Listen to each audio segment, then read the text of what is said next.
News, सच जरूरी है। नमस्कार दर्शकों, मैं शिबा शेख और आप देख रहे हैं MNS न्यूज। ब्रेक के बाद एक बार फिर स्वागत है आपका देश की खबरों में। एक नजर डालते हैं हेडलाइंस की।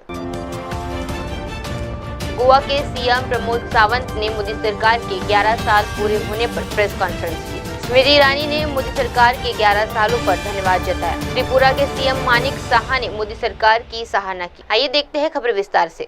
गोवा के सीएम प्रमोद सावंत ने मोदी सरकार के 11 साल पूरे होने पर प्रेस कॉन्फ्रेंस की। गोवा के मुख्यमंत्री प्रमोद सावंत ने प्रधानमंत्री नरेंद्र मोदी के नेतृत्व वाले 11 साल सरकार पूरे होने पर प्रेस कॉन्फ्रेंस की। सावंत ने कहा कि पिछले 11 वर्षों में मोदी सरकार ने देश को कई क्षेत्रों में अभूतपूर्व विकास और प्रगति की ओर आग्रह किया है। उन्होंने देश की आर्थिक मजबूती, सामाजिक कल्याण योजनाओं और वैश्विक स्तर पर भारत की बढ़ती भूमिका को रेखांकित किया। मुख्यमंत्री ने मोदी सरकार की नीतियों की सराहना करते हुए कहा कि गोवा सहित पूरे देश में इन नीतियों का सकारात्मक प्रभाव देखने को मिल रहा है। उन्होंने केंद्र सरकार के समर्थन से राज्य में भी विकास कार्यों को तेजी से आगे बढ़ाने का आश्वासन दिया। प्रेस कॉन्फ्रेंस में उन्होंने मोदी सरकार की उपलब्धियों को जनता के सामने रखा और आने वाले समय में और भी प्रगति की उम्मीद जताई। ड्रोन ऑपरेट करू शकता, त्याचा शेतात उपयोग करू शकता, इतक्या बऱ्या पद्धतीचे आम्ही सरकार ह्या हेका दिला। It is an inclusive growth for all. आम्ही पळयता की इट इज पर्टिक्युलर खंयच्या कंपोनंट खंयच्या स्टेटी पुरते न्ही, तर सगळ्या खातीर मोठ्या प्रमाणात आम्ही इन्क्लुझिव्ह ग्रोथ ही संकल्पना मांडली। Nation first, national security first and foreign policy तुम्ही जर पळयशात जाल्यार मोठ्या प्रमाणात फॉरेन पॉलिसीज बदल करून आमचो देश प्रथम आणि सेक्युरिटी प्रथम हाज्या व्यतिरिक्त खंयसरूच कॉम्प्रोमायज केन्नाच करूंक ना। तुम्ही सगळ्यो म्हणजे जाल्ल्यो कॉन्फरन्सीज पळयात, इन्क्लुडींग द गोंयांत वेगवेगळे 2-3दा म्हणजे फॉरेन मिनिस्टर गोंयांतूय आयिल्ले, आमकां G20 आसतल्यो बाकीच्यो अशा पद्धतीचो भारत देश म्हणजे दिल्ली न्ही तर पुराय देशात अशा पद्धतीच्यो कॉन्फरन्स ऑर्गनायज करून पुराय देशांतल्यान आमी हो देश हो वेगवेगळ्या म्हणजे विविध संस्कृतीन नटलेलो आसा हे दाखोवपा खातीर माननीय मोदीजी सदोदीत खूब बऱ्या पद्धतीचें काम केल्लें आसा। आमी हेल्थ केअर फॉर ऑल हे सांगलें हांवें तुमकां। नारी शक्तीचो सन्मानाचेर हांव उलयलो। ओके, इन्फ्रा एट स्पीड तुम्ही सगळ्या जाणांनी म्हणजे इन्फ्रास्ट्रक्चर डेव्हलपमेंट हो पुराय सगळो पळयलाच, बट त्याच बरोबर आम्ही सातत्यात म्हणजे मेट्रोज वेगवेगळ्या सिटीनी ह्यो ज्यो हाडल्यो, एअरपोर्टची संख्या डबल जाली, रेल्वे स्टेशनची संख्या डबल जाली। मुद्दामून तुम्ही फिगर काढून 87 एअरपोर्ट्स आशिल्ले, मोर दॅन 150 एअरपोर्ट्स आसात देशात। म्हणजे कनेक्टिविटी खातीर कितल्या स्पिडीत इन्फ्रास्ट्रक्चर क्रिएट जावपाक लागला तें पळयात। आमी ईज ऑफ लिव्हिंग आनी हॅपीनेस इंडेक्स हो लोकांचो वाडचो हाज्या खातीर सातत्यात माननीय प्रधानमंत्री नरेंद्र मोदीजी हे सदोदीत काम करीत आसता। आनी तेकाच लागून आमी म्हणटा की मोदी है तो मुमकीन है हो आमचो सिर्फ एक नारो न्ही, तर हो जो आसा पळय न्ही, इट इज एन रियलिटी आसा। मोदीजीच्या हितूंतल्यान आमी हे करून दाखयलां म्हणून। आनी विकास बी विरासत बी म्हणजे आमी विकास करता आसतना आमची विरासत खंयसरूच विसरूंक ना। तुम्ही पळयशा आसत गोंयांत सुद्दां आगवा। आइए बढ़ते हैं अगली खबर की ओर। स्मृति ईरानी ने मोदी सरकार के 11 सालों पर धन्यवाद जताया। भाजपा नेता स्मृति ईरानी ने प्रधानमंत्री नरेंद्र मोदी के नेतृत्व वाली सरकार के 11 वर्ष को समर्पित बताते हुए कहा कि ये वर्ष गरीबी के कल्याण, कृषि सुधारों में और महिला सशक्तिकरण के लिए महत्वपूर्ण रहे। स्मृति ईरानी ने बताया कि भाजपा कार्यकर्ता प्रधानमंत्री मोदी के प्रति अपनी हार्दिक कृतज्ञता व्यक्त करते हैं, जिन्होंने देश के लोकतांत्रिक इतिहास में विभिन्न कल्याणकारी योजनाओं के माध्यम से विकास और सुधार को बढ़ावा दिया।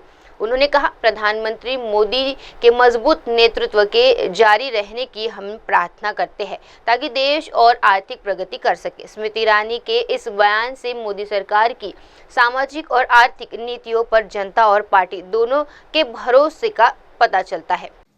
सुशासन के 11 साल गरीब कल्याण को समर्पित, कृषि कल्याण को समर्पित, महिला उत्थान को समर्पित भाजपा के कार्यकर्ता आज आनंदित मन से नरेंद्र मोदी जी को अपनी ओर से आभार व्यक्त करते हैं। चाहे वो 81 करोड़ नागरिकों तक अन्न पहुंचाने का कार्यक्रम हो, चाहे वो 40 करोड़ हिंदुस्तानियों तक आयुष्मान भारत का कार्ड पहुंचाने का कार्य हो, चाहे वो 50 करोड़ भारतीयों को जनधन योजना से जोड़कर आर्थिक उन्नति में उनसे योगदान दिलवाने का कार्य हो, चाहे 25 करोड़ हिंदुस्तानियों को बहुआयामी गरीबी से उभारने का कार्यक्रम हो, चाहे ऑपरेशन सिंदूर की सफलता हो, नरेंद्र मोदी जी ने भारत के लोकतांत्रिक इतिहास में जितनी भी योजनाओं के माध्यम से राष्ट्र के उत्थान के लिए समर्पित भाव से काम किया है, आज एक आभारी राष्ट्र और संगठन उनको कहीं ना कहीं महिमा मंडित भी करता है और कहीं ना कहीं प्रभु से प्रार्थना भी करता है कि आने वाले सालों में उनका नेतृत्व और उनका आशीर्वाद यूं ही बना रहे। विपक्ष के नेता राहुल गांधी कहते हैं कि जो पिछले 11 साल में है, यानी केंद्र सरकार वर्तमान की बात नहीं कर रही है, 2047 की सपने बेच रही है। मुझे ऐसा लगता है कि 11 सालों की जो उपलब्धियां मैंने एक सिर्फ सेंटेंस में आपको गिनवाई है, उसको कभी किसी ने चुनौती नहीं दी है। इन 11 वर्षों में 50 करोड़ नागरिकों को अगर हम कहते हैं जनधन योजना से बैंक के खातों के माध्यम से भारत की तिजोरी तक जोड़ा गया है, तो इसमें किसी भी भारतीय को संकोच नहीं होना चाहिए, ईर्ष्या नहीं होनी चाहिए। अगर आज मैं डीबीटी की ही योजना देखूं तो भारत सरकार ने 40 लाख करोड़ से ज्यादा की राशि सीधा भारतीय नागरिकों के बैंक खाते में पहुंचाई है। इस बात से विपक्ष को भी ना ईर्ष्या होनी चाहिए, ना ही एक संकुचित मन से ऐसी टिप्पणियां करनी चाहिए। आइए बढ़ते हैं अगली खबर की। त्रिपुरा के सीएम मानिक साहा ने मोदी सरकार की सराहना की। त्रिपुरा के मुख्यमंत्री मानिक साहा ने प्रधानमंत्री नरेंद्र मोदी की सरकार के 11 साल पूरे होने पर गहरा सम्मान व्यक्त किया। उन्होंने कहा, हम वाकई भाग्यशाली है कि हमें नरेंद्र मोदी जैसा प्रधानमंत्री मिला है। साहा ने इसे भारत के लिए एक स्वर्णिम युग बताया और कहा कि पीएम मोदी ने देश को नई दिशा दी है। उन्होंने जोर दिया कि प्रधानमंत्री मोदी की भाग्यशाली योजनाओं ने गरीबों का उत्थान किया है और भारत की अर्थव्यवस्था को दुनिया की चौथी सबसे बड़ी अर्थव्यवस्था बनाया है। मुख्यमंत्री ने महिला सशक्तिकरण और सबका साथ सबका विकास के सिद्धांतों पर मोदी सरकार की प्रतिबद्धता को प्रेरणादायक बताया। उन्होंने खासकर पीएम मोदी की पूर्वोत्तर क्षेत्र में फोकस की तैयारी की, जो अब तक किसी भी नेता ने नहीं किया। मानिक साहा ने कहा कि पीएम मोदी का मानना है कि पूर्वोत्तर के विकास के बिना भारत की प्रगति संभव नहीं है और ये विजन इतिहास में स्वर्ण अक्षरों से लिखा जाएगा। आइए बढ़ते हैं अगली खबर की। हरियाणा के सीएम नायब सिंह सैनी ने राम मंदिर निर्माण की सराहना की। पीएम मोदी के नेतृत्व में अयोध्या में भव्य राम मंदिर बना। हरियाणा के मुख्यमंत्री नायब सिंह सैनी ने प्रधानमंत्री नरेंद्र मोदी के नेतृत्व में पिछले 11 वर्षों की उपलब्धियों पर प्रकाश डाला। उन्होंने कहा कि पिछले 500 वर्षों से देश अयोध्या में भगवान श्री राम के भव्य मंदिर के निर्माण की प्रतीक्षा कर रहा था। सैनी ने गर्व के साथ कहा कि इसे लंबे इंतजार के बाद पीएम मोदी के नेतृत्व में अयोध्या में भगवान राम का भव्य और दिव्य मंदिर बनकर तैयार हो चुका है, जो देश के सांस्कृतिक और धार्मिक इतिहास में एक महत्वपूर्ण मील का पत्थर है। उन्होंने बताया कि प्रधानमंत्री नरेंद्र मोदी के नेतृत्व में आतंकवाद के खिलाफ ऑपरेशन सिंदूर जैसे प्रभावशाली पहल भी शुरू की गई है, जिससे देश में सुरक्षा व्यवस्था मजबूत हुई है।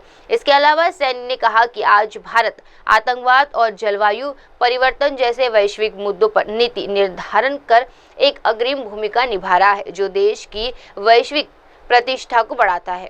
देखिए, हम लोग काफी भाग्यवान है, इसलिए हमारे लीडर यशस्वी प्रधानमंत्री नरेंद्र मोदी जी जिस तरह काम कर रहे हैं, ये सचमुच पूरा भारतवासी के लिए मैं समझता हूँ एक माने अमृतकाल है। और जिस तरह उन्होंने देश को आगे बढ़ा रहे हैं, जिस तरह स्कीम कर रहे हैं, योजना बना रहे हैं, जिस तरह सुरक्षा, उसके बाद हमारे भारत का जो अर्थनीति अभी 4th पोजीशन में ले आया पूरा भारत वर्ल्ड में, तो इस तरह हर विषय में टेक्नोलॉजी हो, महाकाशयान हो, एयरवेज हो, रोडवेज हो, और सभी कम्युनिकेशन आप जिस तरह पूरा देश में जिस तरह बढ़ा रहे, और एक से एक खास करके गरीब लोगों के लिए जिस तरह उन्होंने काम किया, देश को शक्तिशाली बनाने में, महिला को एम्पावरमेंट बनाने के लिए, और सबका साथ सबका विकास विश्वास, और उसका जिस तरह उन्होंने प्रयास किया है, वो मेरे ख्याल से गोल्डन लेटर में लिखा जाएगा आने वाले दिन। खास करके नॉर्थ ईस्टर्न रीजन में आज तक किसी ने नॉर्थ ईस्टर्न रीजन को नहीं देखा।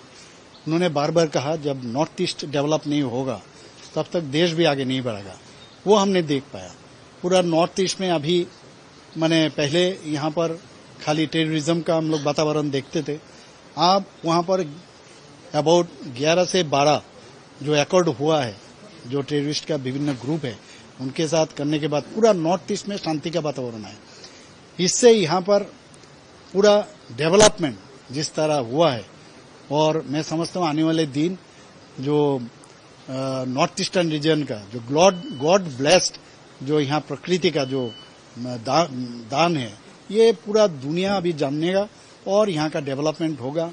बहुत लोग बाहर से अभी इन्वेस्टमेंट करना चाह रहे हैं। मोदी जी भी बहुत कोशिश किया जो यहाँ पर इन्वेस्ट करे। पहले नॉर्थ ईस्ट को कोई नहीं जानता था। अब नॉर्थ ईस्ट को देखिए उन्होंने नाम दिया अष्टलक्ष्मी। तो 8 राज्यों मिलके अष्टलक्ष्मी हुआ है और यहाँ पर भी डेवलपमेंट बहुत ही अच्छी तरह से हुआ। और यही उनका कहना है जो सबका साथ सबका विकास, विश्वास और प्रयास। और मैं समझता हूँ माननीय प्रधानमंत्री जी को धन्यवाद देना चाहता हूँ।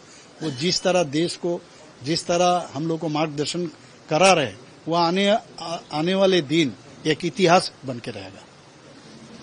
आइए बढ़ते हैं अगली खबर की।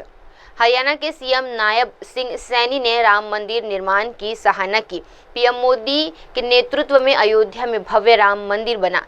हरियाणा के मुख्यमंत्री नायब सिंह सैनी ने प्रधानमंत्री नरेंद्र मोदी के नेतृत्व में पिछले 11 वर्षों की उपलब्धियों पर प्रकाश डाला। उन्होंने कहा कि पिछले 500 वर्षों से देश अयोध्या में भगवान श्री राम के भव्य मंदिर के निर्माण की प्रतीक्षा कर रहा था। सैनी ने गर्व के साथ कहा कि इसे लंबे इंतजार के बाद पीएम मोदी के नेतृत्व में अयोध्या में भगवान राम का भव्य और दिव्य मंदिर बनकर तैयार हो चुका है, जो देश के सांस्कृतिक और धार्मिक इतिहास में एक महत्वपूर्ण मील का पत्थर है। उन्होंने बताया कि प्रधानमंत्री नरेंद्र मोदी के नेतृत्व में आतंकवाद के खिलाफ ऑपरेशन सिंदूर जैसे प्रभावशाली पहल भी शुरू की गई है, जिससे देश में सुरक्षा व्यवस्था मजबूत हुई है। इसके अलावा सैनी ने कहा कि आज भारत आतंकवाद और जलवायु परिवर्तन जैसे वैश्विक मुद्दों पर नीति निर्धारण कर एक अग्रिम भूमिका निभा रहा है, जो देश की वैश्विक हम सब ये भी जानते हैं कि पिछले 500 वर्षों से जो प्रतीक्षा देश कर रहा था, राम जन्मभूमि अयोध्या में रामलला के भव्य मंदिर का निर्माण, वो इन्हीं 11 वर्षों के अंदर नरेंद्र मोदी जी ने, जो पूरा देश इस बात को लेकर के वो चाहता था कि भगवान श्री राम की जन्मभूमि अयोध्या है और वहां पर भव्य और दिव्य भगवान श्री राम का मंदिर बनना चाहिए। 500 सालों की प्रतीक्षा के बाद इन्हीं 11 वर्षों में आदरणीय नरेंद्र मोदी जी के नेतृत्व में अयोध्या में भगवान श्री राम के भव्य और दिव्य मंदिर का भी निर्माण हुआ है, जो हमारी सांस्कृतिक गौरव और आस्था का प्रतीक बना हुआ है। हम सब ये भी जानते हैं कि काशी विश्वनाथ और महाकाल लोक का पुनर्विकास हमारी सांस्कृतिक चेतना का ये को जागृत करता है। ये भी हम सब जानते हैं। ये इन्हीं 11 वर्षों में नरेंद्र मोदी जी के नेतृत्व में हुआ है। मैं ये भी बताना चाहूंगा कि आदरणीय नरेंद्र मोदी जी के नेतृत्व में हाल ही में आतंकवाद के खिलाफ ऑपरेशन सिंदूर, वर्ष 2016 के उरी हमले के प्रतिशोध में सर्जिकल स्ट्राइक और वर्ष 2019 में हुए पुलवामा हमले का पाकिस्तान को एयर स्ट्राइक करके मुंह तोड़ जवाब, ये केवल मोदी जी के कुशल नेतृत्व में दृढ़ निर्णय और क्षमता से ये हुआ है। इसको पूरा देश जानता है। भाइयों, सभी मैं पत्रकार और छायाकार मित्रों को ये कहना चाहूंगा कि आतंकवाद और जलवायु परिवर्तन जैसे मुद्दों पर भारत आज नीति निर्धारक बन चुका है आज भारत G20 की अध्यक्षता करता है, ब्रिक्स जैसे मंचों पर नेतृत्व करता है। ये भारत के लिए गर्व और गौरव की बात है कि इन 11 वर्षों में दुनिया में भारत की एक नई पहचान विश्व पटल के ऊपर उभरी है। माननीय प्रधानमंत्री नरेंद्र मोदी जी ने जो वसुधैव कुटुंबकम की भावना से पूरी दुनिया को भारत का सांस्कृतिक संदेश दिया है। हम सब जानते हैं कि माननीय प्रधानमंत्री जी के प्रयासों से अब 21 जून को पूरी दुनिया अंतर्राष्ट्रीय योगा दिवस मनाती है। ये भी हम सबको मालूम है कि जो हमारी सांस्कृतिक धरोहर है, हम सब जानते हैं कि हमारे संतों की, ऋषियों की ये उत्पत्ति थी और आज पूरी दुनिया इस योगा के साथ जुड़ी हुई है। जब देश के यशस्वी प्रधानमंत्री यूएनओ में ये प्रस्ताव लेकर के जाते हैं। आइए बढ़ते हैं अगली खबर की ओर। कपिल सिब्बल ने राज्यसभा महाभियोग प्रस्ताव पर कार्यवाही न होने पर चिंता जताई। दिल्ली के वरिष्ठ अधिवक्ता और राज्यसभा सांसद कपिल सिब्बल ने 13 दिसंबर 2024 को राज्यसभा में चेयरमैन के खिलाफ लगाए गए महाभियोग प्रस्ताव की कार्यवाही पर सवाल उठाया है। सिब्बल ने कहा कि उस प्रस्ताव पर राज्यसभा के 55 सदस्यों के हस्ताक्षर किए थे, लेकिन करीब 6 महीने बीतने के बाद भी चेयरमैन ने इस मामले में कोई कार्यवाही नहीं की है। उन्होंने ये भी पूछा कि संवैधानिक पदों पर बैठे लोगों को केवल हस्ताक्षर त्यागपित करने में 6 महीने क्यों लग जाते हैं। कपिल सिब्बल ने चेतावनी दी कि या तो इस महाभियोग प्रस्ताव पर कोई कार्यवाही नहीं होगी या फिर कुछ हस्ताक्षरों को अमान्य घोषित करके प्रस्ताव को खारिज करने की कोशिश की जाएगी। उनका ये बयान संसद में पारदर्शिता और संवैधानिक प्रक्रियाओं के पालन को लेकर गंभीर चिंता व्यक्त करता है। नवंबर 13, 2024 में हमने एक इम्पीचमेंट मोशन दायर किया था चेयरमैन राज्यसभा। उसमें 55 मेंबर्स ऑफ पार्लियामेंट राज्यसभा के उनके हस्ताक्षर हैं। अब लगभग 6 महीने हो गए और आज तक चेयरमैन साहब ने कुछ आगे कदम नहीं बढ़ाया। मैं पूछना चाहता हूं कि जो संवैधानिक पद पे बैठे हैं उनका यही कर्तव्य है कि सिग्नेचर है या नहीं, तो इस बात को क्या 6 महीने लगने चाहिए?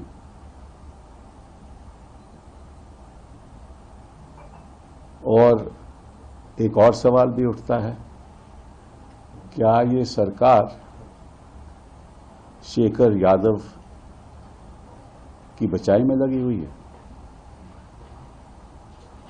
ये बड़े दुख की बात है कि अगर संवैधानिक पद पे और ऐसे संवैधानिक पद पे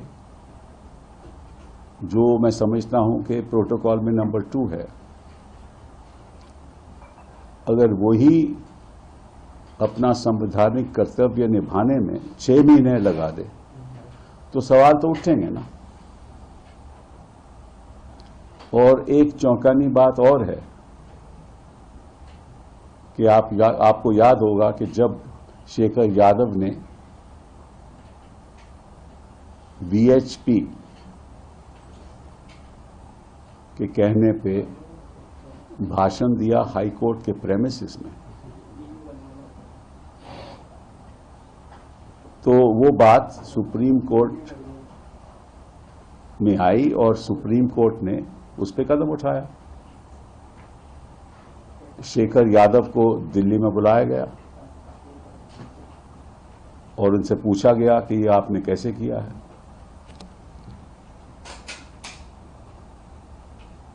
और उसके बाद चीफ जस्टिस इलाहाबाद से रिपोर्ट भी मंगवाई गई और चीफ जस्टिस इलाहाबाद ने सुना है कि रिपोर्ट नेगेटिव दी। और इस बीच चेयरमैन साहब ने 13 फरवरी 2025 को एक बयान दिया जिसमें उन्होंने कहा कि ये बात संवैधानिक तरीके से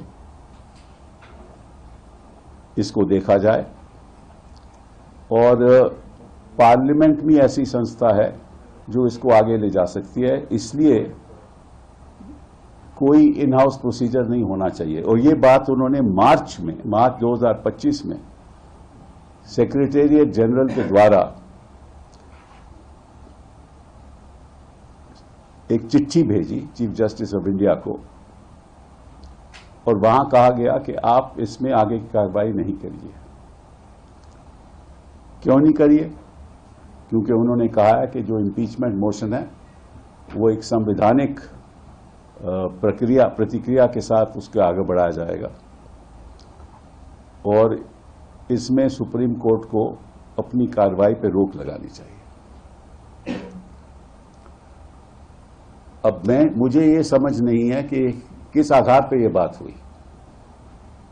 पहला सवाल तो ये उठता है कि क्या सरकार को ऐसी और क्या चेयरमैन साहब को ऐसी चिट्ठी चीफ जस्टिस ऑफ इंडिया को लिखी जानी चाहिए? जो इन हाउस प्रोसीजर है वो सुप्रीम कोर्ट का अपना प्रोसीजर है, उसका इम्पीचमेंट मोशन से कोई ताल्लुक नहीं। अभी तो इम्पीचमेंट मोशन एडमिट भी नहीं हुआ, अभी तो दस्तखत की जानकारी चल रही है, 6 महीने हो गए। तो जब इम्पीचमेंट मोशन एडमिट ही नहीं हुआ तो उसका क्या ताल्लुक है इन हाउस प्रोसीजर के साथ? और अगर एडमिट हो भी जाता तो फिर भी उसका क्या ताल्लुक है? ये इन हाउस प्रोसीजर किस लिए बना था? इन हाउस प्रोसीजर इसलिए बना था कि अगर ऐसी कोई बात सुप्रीम कोर्ट के चीफ जस्टिस को पता चले कि कोई ऐसा जज है उच्च न्यायालय का जो अपना संवैधानिक कर्तव्य नहीं निभा रहा, तो निश्चित रूप से उसके खिलाफ कोई ना कोई कार्रवाई होनी चाहिए। पर पहले जांच होनी चाहिए, पहले ये पता लगना चाहिए कि क्या जो उसने किया है उसमें कोई तथ्य है या नहीं। इसमें तो कोई शेखर यादव ने जो बयान दिया उसमें तो कोई दो राय है नहीं, वो तो बयान सबके सामने है, सुप्रीम कोर्ट के सामने है। उन्होंने इनकार भी नहीं किया कि उन्होंने कैसा बयान दिया है, नहीं दिया, इस बात का उन्होंने इनकार नहीं किया। तो इसमें कार्रवाई की क्या जरूरत है?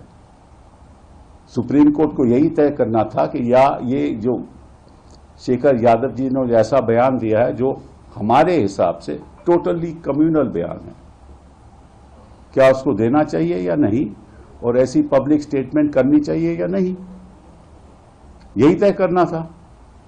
और तय करने के बाद क्या ऐसा जज अपने जज होते हुए अपने उस कुर्सी पे उसको बैठना चाहिए या नहीं, यही तय करना था ना। और इम्पीचमेंट मोशन अगर एडमिट होता है तो निश्चित रूप से वो कार्रवाई अलग है, वो तो संवैधानिक कार्रवाई है, उसका कोई ताल्लुक नहीं इन हाउस प्रोसीजर के साथ। और अगर इन हाउस प्रोसीजर सरकार को पसंद नहीं है तो फिर उसकी भी एक अलग तरीका है उसको रद्द करने का। और सबसे चुकन्नी बात यह है कि चेयरमैन साहब ने यह कहा कि ये जो इन हाउस प्रोसीजर की बात है ये हमें पब्लिक डोमेन से पता चली, ये भी उन्होंने कहा। तो अगर पब्लिक डोमेन से पता चली और आपने चिट्ठी लिख दी तो फिर हम सवाल ये उठाते हैं कि जो पब्लिक डोमेन में यशवंत वर्मा के खिलाफ इन हाउस इंक्वायरी हो रही थी, आपने चिट्ठी क्यों नहीं लिखी?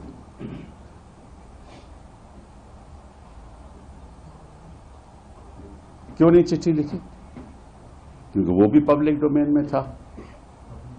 तो क्या ये सरकार शेखर यादव को बचाना चाहती है? ऐसे तो हमें लगता है कि बचाना चाहती है। और इसीलिए जो दस्तखत हैं उसकी जानकारी पूरी नहीं हो रही। और क्योंकि शेखर यादव 2026 में रिटायर हो जाएंगे तो ये मामला आगे बढ़ता जाएगा, और जब तक वो रिटायर होने वाले होंगे तब तय होगा क्या करना क्या नहीं, ताकि वही वक्त ही नहीं रहेगा। और मैं आज आपसे कहता हूं कि 55 दस्तखत है ना, तो दो बातें होंगी, या तो इन पे कोई कार्रवाई नहीं होगी ताकि ये मामला यहीं फंसा रहे, या 6-7 दस्तखतों को कहेंगे ये सही दस्तखत नहीं है, ताकि वो मोशन रिजेक्ट हो जाए, ताकि हम सुप्रीम कोर्ट जाएं, उस पर वक्त लगे, ताकि शेखर यादव रिटायर हो जाए। तो तीसरी बात तो होगी नहीं। तो मुझे नहीं मालूम। और फिर यही लोग कहते हैं, और देखिए आपको याद होगा कि जब गवर्नर साहब एक स्टेट के, एक प्रदेश के बिल नहीं पारित कर रहे थे, तो यही चेयरमैन साहब ने कहा था कि सुप्रीम कोर्ट का कोई हक नहीं है संवैधानिक कि वो तय करे कि कितने महीनों में इसका फैसला होना चाहिए। ये कहा था ना। और फिर उसके बाद जब ये जजमेंट आई तो निश्चित रूप से एक रेफरेंस भी आ गया सुप्रीम कोर्ट में, इसी बात को सामने रखते हुए। तो यही बात आज भी हो रही है कि कोई कोर्ट चेयरमैन साहब को यह नहीं कह सकता कि आप कितने दिनों में, कितने महीनों में और कितने सालों में आप फैसला करोगे, क्योंकि ये तो उनका हक है और संविधान में तो लिखित नहीं है कि कितने महीनों में फैसला होगा। तो ये दो तरफिया जो बातें हो रही हैं कि यशवंत वर्मा के केस में आप कहते हो कि साहब पब्लिक डोमेन में है, आप चिट्ठी नहीं लिखते, लेकिन शेखर यादव के केस में चिट्ठी लिखते हैं। आइए बढ़ते हैं अगली खबर की ओर। दिल्ली के द्वारका सेक्टर 13 में सबद अपार्टमेंट में आग लगी। दिल्ली के द्वारका सेक्टर 13 स्थित सबद अपार्टमेंट की 7वीं मंजिल पर आग लग गई। घटना की सूचना मिलते ही मौके पर 8 दमकल गाड़ियां पहुंची और आग बुझाने का काम जारी है। शुरुआती रिपोर्ट के मुताबिक 2 से 3 लोग आम फंसे होने की आशंका थी। दिल्ली फायर सर्विसेज ने बताया कि 2 बच्चे, एक लड़का और एक लड़की, जिसकी उम्र लगभग 10 साल थी, बालकनी से कूद गए और उन्हें अस्पताल में मृत घोषित कर दिया गया। इसके बाद उनके पिता यश यादव भी बालकनी से छलांग लगाई और उन्हें भी अस्पताल में भर्ती कराया गया, जिसे इलाज के दौरान मृत घोषित कर दिया गया। पुलिस और दमकल विभाग आग लगने के कारणों की जांच कर रहे हैं।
आइए बढ़ते हैं अगली खबर की ओर।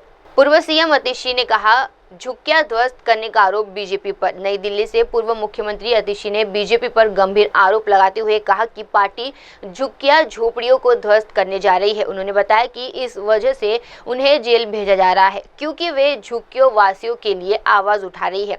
अतिशी ने भाजपा और दिल्ली की मुख्यमंत्री रेखा गुप्ता पर निशाना साधते हुए कहा, बीजेपी और रेखा गुप्ता को झुग्गियों वालों की हाय लगेगी। उन्होंने स्पष्ट किया कि भाजपा की नीतियों से वे पूरी तरह असहमत है और उनका मानना ये है कि बीजेपी कभी वापस नहीं आएगी। ये झुग्गियां तोड़ने वाली है और आज मुझे जेल में लेके जा रही है, क्योंकि मैं इन झुग्गी वालों की आवाज उठा रही हूँ। भारतीय जनता पार्टी, रेखा गुप्ता जी, झुग्गी वालों की हाय लगेगी, आपको हाय लगेगी, झुग्गी वालों को, गरीबों की हाय लगेगी, झुग्गी वालों की हाय लगेगी। भारतीय जनता पार्टी कभी वापस नहीं आएगी, इन गरीबों की हाय लगेगी। आइए बढ़ते हैं अगली खबर की ओर। उत्तराखंड के सीएम ने कहा, भारत अब एक बड़ी वैश्विक शक्ति। प्रधानमंत्री नरेंद्र मोदी के नेतृत्व में केंद्र सरकार के 11 साल पूरे होने पर उत्तराखंड के मुख्यमंत्री पुष्कर सिंह धामी ने कहा कि भारत आज एक बड़ी वैश्विक शक्ति बन चुका है। उन्होंने कहा कि पूरी दुनिया भारत को उम्मीद और भरोसे की नज़र से देखती है। पुष्कर सिंह धामी ने कहा कि ये 11 साल देश के इतिहास में सुनहरे अक्षरों में दर्ज होंगे। उन्होंने बताया कि स्वतंत्रता के बाद लोगों को सरकार से बहुत उम्मीदें थी और पीएम मोदी ने पिछले 11 वर्षों में सबका साथ, सबका विकास, सबका प्रयास के मंत्र के साथ इस उम्मीद को साकार किया है। सीएम ने प्रधानमंत्री के इस संकल्प और कार्यशैली की प्रशंसा करते हुए कहा कि इससे भारत का सामाजिक और आर्थिक विकास तेजी से हुआ है। आज भारत दुनिया की एक बहुत बड़ी वैश्विक शक्ति बना है। सक्षम, समृद्ध और आत्मनिर्भर राष्ट्र के रूप में स्थापित हुआ है। आज पूरी दुनिया भारत को आशा भरी निगाहों से देख रही है और पूरी दुनिया का केंद्र बिंदु आज भारत बन गया है।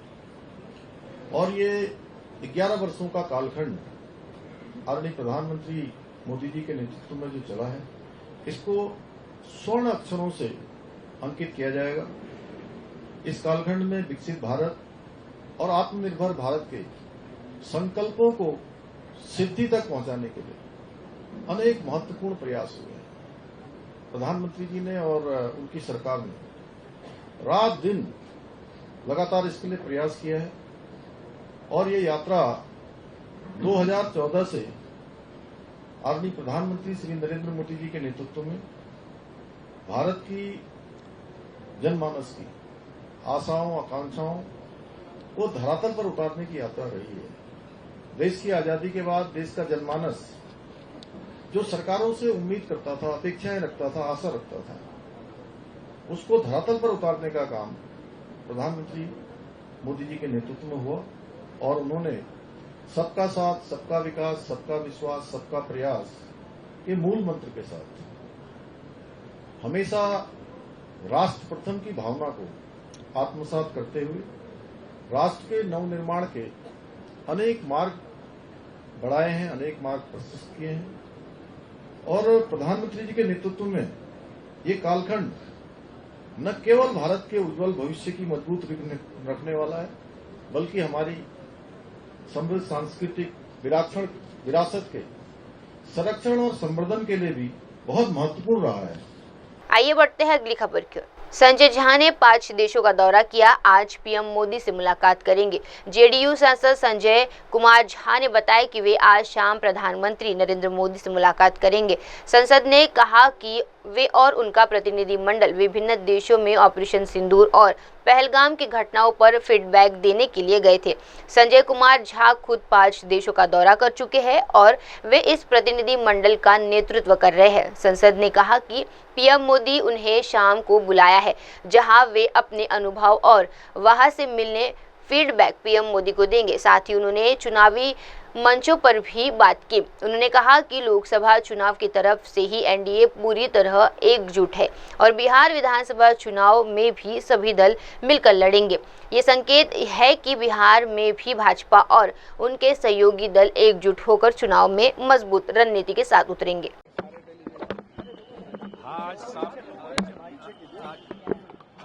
आज शाम में प्रधानमंत्री जी से सारे लोग हम लोग गए थे अलग अलग देश में ऑपरेशन सिंदूर और जो पहलगांव की घटना हुई उसके बारे में दुनिया को बताने के लिए 5 कंट्री मैं भी गया था, जिस डेलीगेशन को मैं लीड कर रहा था। Japan, south Korea, Singapore, Indonesia, Malaysia और सब जगह का एक फीडबैक और प्रधानमंत्री जी आसाम में बुलाया है। हम लोग जा रहे हैं वहाँ पर और एक फीडबैक जो है वहाँ क्या अनुभव रहा शेयर करेंगे उनके साथ। लालू यादव फीडबैक दे रहे हैं, ट्वीट करके नीतीश कुमार की गिनतियों को गिना रहे हैं कि कैसे आपराधिक घटनाएं बढ़ रही हैं। 65,000 हत्याएं हुई है नीतीश कुमार के कार्यकाल में।